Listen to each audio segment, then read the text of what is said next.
Then he said, I also tried this. I was one of I tried this 3 times.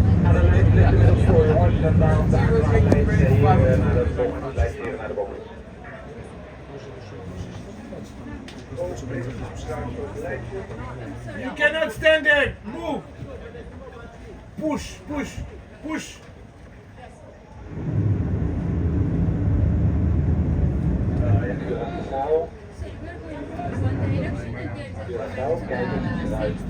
Yes, we hope so. We will come back at the same place. Yeah. Where did you left your Near to this station. I see on the map. Let me call. It's on the stairs there. There is no need to I can stop for you if you want. To go back. Let's see, I can do that. If the phone is at our place where we left, I can call. But we will You will be back, but the shop will be closed. I don't know where the phone is. Is it the shop? No, it's not the shop. Okay. I know.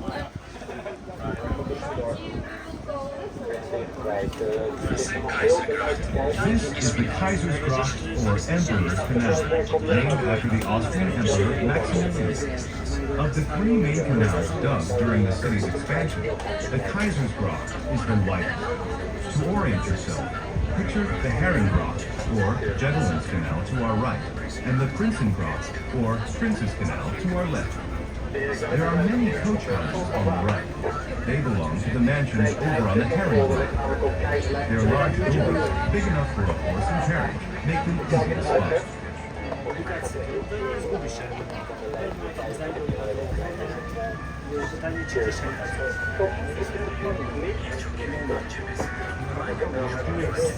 Have you noticed how many homes have brick facades or faces? At first, Amsterdammers built their homes entirely out of wood, but after 2 massive fires at the end of the 16th century, the city took action.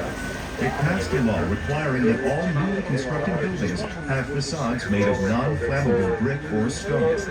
But all older buildings were still made of wood, and Amsterdam experienced one of its biggest fires along the Keizersgracht during the 18th century. Today, the risk of fire persists. Even though reinforced concrete is used for new construction, many of the older houses still have their original wooden skeletons.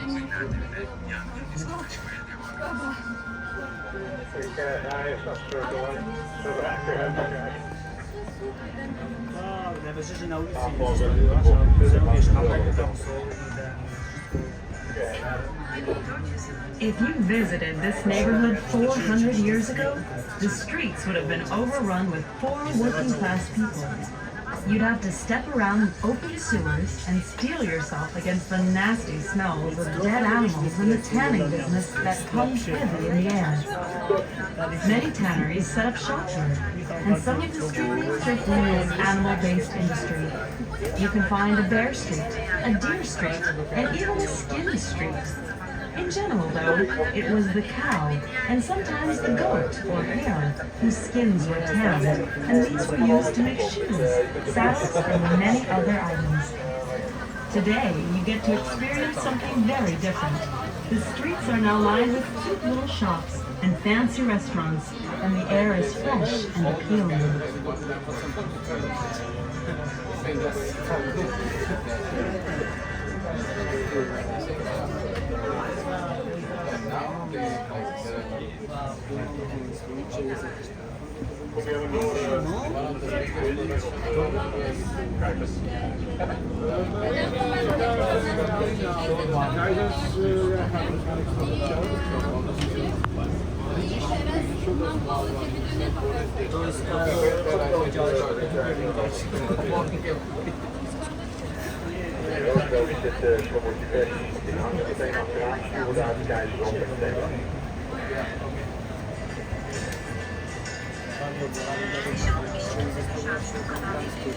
As we pass by these richly decorated canal houses, there's so much to notice.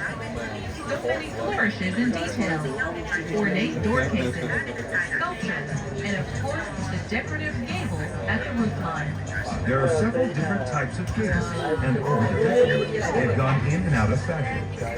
You can spot them all. The oldest type is the spout gable. This basic triangular shape is seen only on warehouses.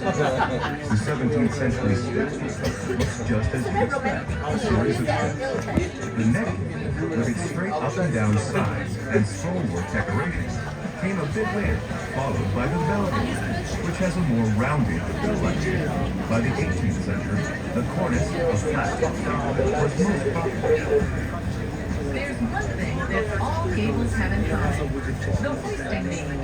Staircases are so narrow and steep that furniture and doors were lifted to the upper floor via the hoisting beam, along with a good strong rope, a hook, and a pulley. Goods were generally stored up high to keep them dry during the city's frequent floods. There's a strong tradition of moving things this way, as even newly constructed houses have narrow stairways and are still equipped with hoisting beams.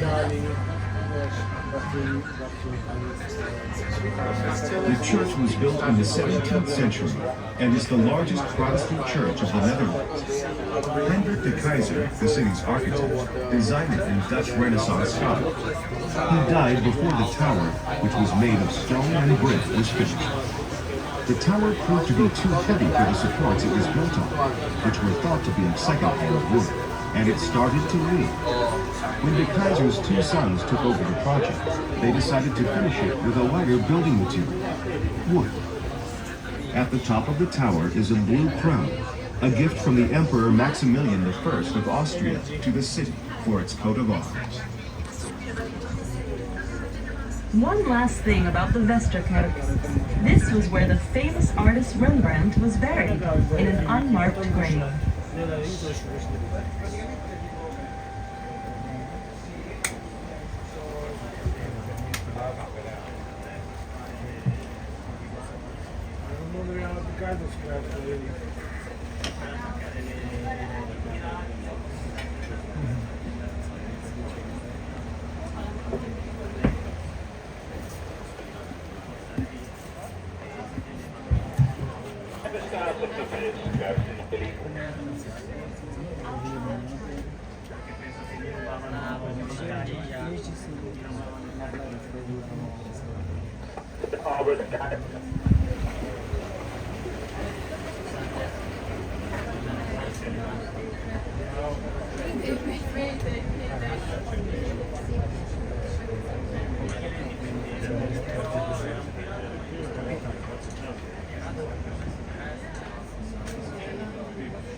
Now that there are house numbers, look for Keyser's House number 123, also known as the House with the Head.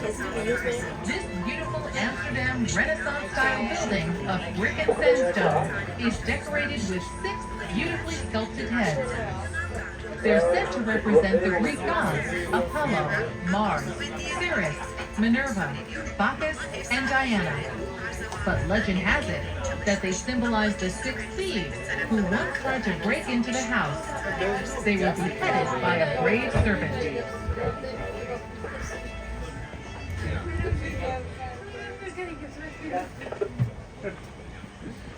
Here on the left-hand side, just before the bridge, you will see how the bikes look like when they have been pulled out of the canals.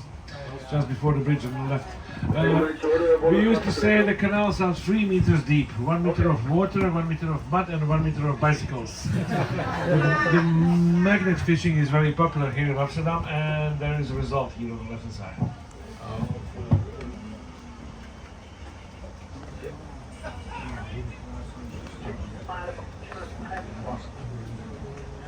So we have a 2,500 houseboats here in Amsterdam, and that number will not increase, so that's why the price is only going up. There are no new permits for new houseboats, so it's very expensive to live on these houseboats now. And also you can see also the difference between the steel boats, steel houseboats, and concrete steel floating boxes. People choose for these concrete boxes because it's very costly to maintain those steel barges. Every couple of years needs to be pulled out of the water to be renovated and repainted, and those concrete boxes can stay in water for many years without doing anything on it. You have better isolation, of course, and you can use the maximum of the square meters on the water that you pay for your permits for the houseboat. There are no new permits, like I said, 2,500 houseboats, and that number will not increase. So that's why the price is only going up. It's very expensive for these houseboats. Coming up on the left hand side, not the one on the left, but the second one on the left, you will see they even keep the chickens on the rooftops. And I heard that the chickens' names are Tick and Tock.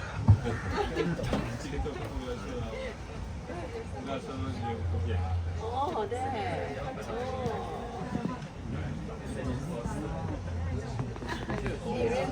Oh yeah, chicken.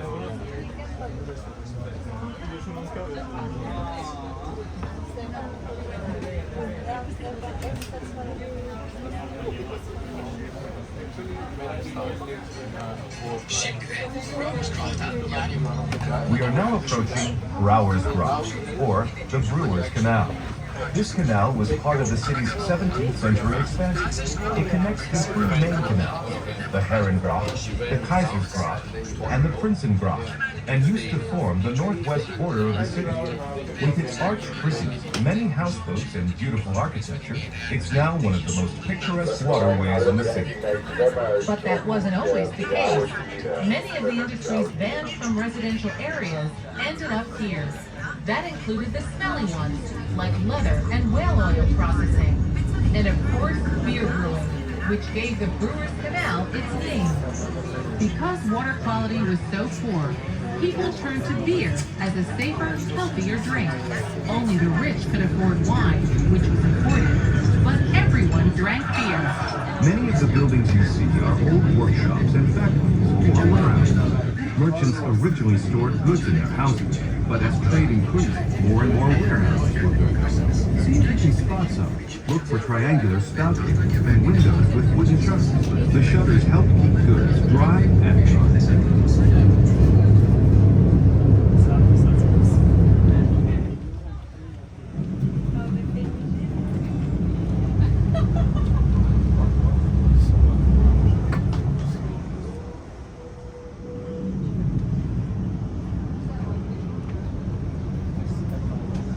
Anlatıyor değil mi gittiğin yerleri? Anlatıyor.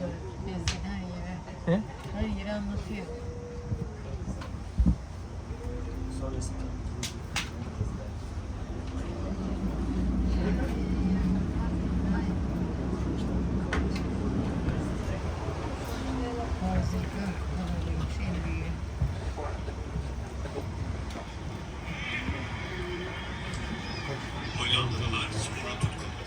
The Dutch have a passion for sports, whether it's playing a friendly game of soccer or cheering for favorite athletes during a sporting event. We do it with enthusiasm.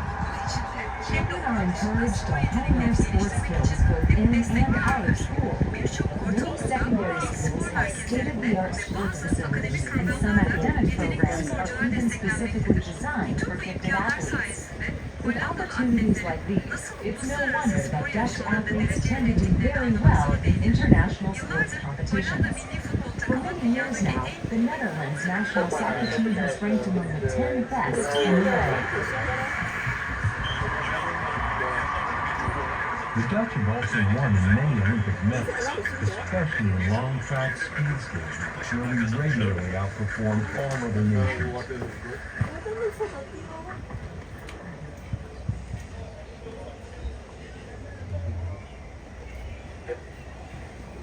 So soon we're gonna leave this brewery canal, leave the old city center through one of the 17th century locks. You will see the lock doors on the both sides and coming towards the central railway station.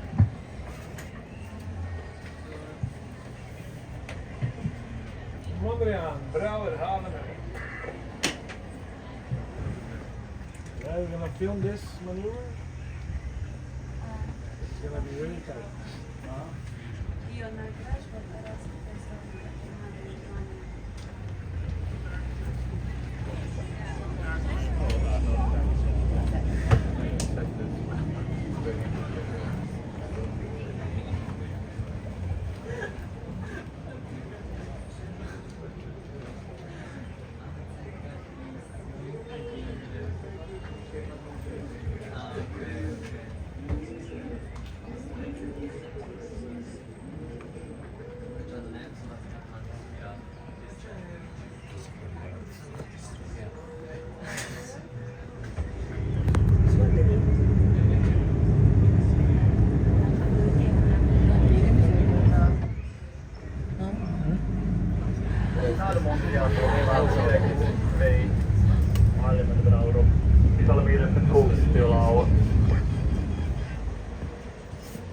All the bottles over there, huh? On the boat. Look at the decorations from what the small boats left here on the letters under the bridges.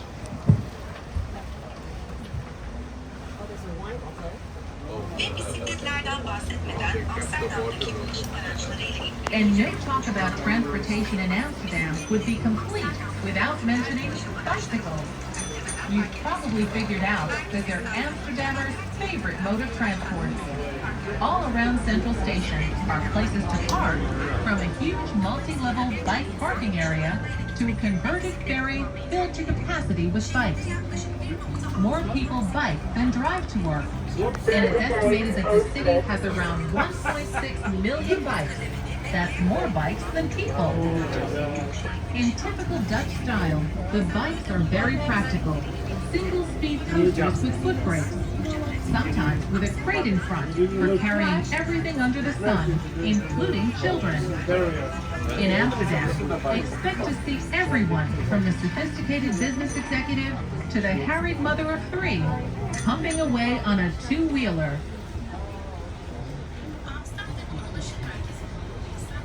Central Station, the transportation hub of Amsterdam, is built on 3 artificial islands and is supported by around 8,600 wooden piles. The building was designed by 2 architects, Cyprus and Von Hunt, and its front is really quite amazing. Made of red brick and white accents, it's a combination of Neo-Renaissance style and Neo-Gothic towers, and is called eclectic.